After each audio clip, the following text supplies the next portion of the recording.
বৈষম্য বিরোধী ছাত্র আন্দোলনে পতন হয়েছে আওয়ামী লীগ সরকারের। অনেকে সুযোগ বুঝে দেশ ছাড়তে পারলেও আটকে পড়া অনেক এমপি, মন্ত্রী ও অসংখ্য নেতাকর্মী প্রাণ ভয়ে পালিয়ে বেড়াচ্ছে। জানা গেছে, পররাষ্ট্রমন্ত্রী ও আওয়ামী লীগের যুগ্ম সাধারণ সম্পাদক হাসান মাহমুদ হযরত শাহজালাল আন্তর্জাতিক বিমানবন্দর দিয়ে দেশ ছেড়ে পালানোর চেষ্টা করলে ব্যর্থ হন। পরে তিনি প্রতিবেশী ভারত সীমান্তের একটি স্থলবন্দর দিয়ে পালানোর চেষ্টা করেছিলেন। আইন মন্ত্রণালয়ের একজন উপসচিব জানান, আইনমন্ত্রী আনিসুল হক তার মোবাইল ফোন দুটি বন্ধ করে দেশ ত্যাগ করেছেন।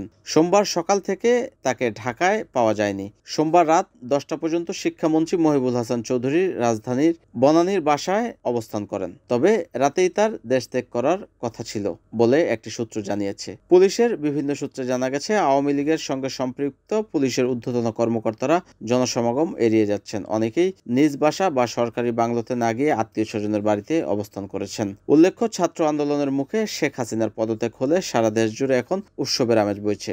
পাড়া মহল্লা থেকে শুরু করে সব জায়গায় এখন উৎসবের আমেজ বইছে।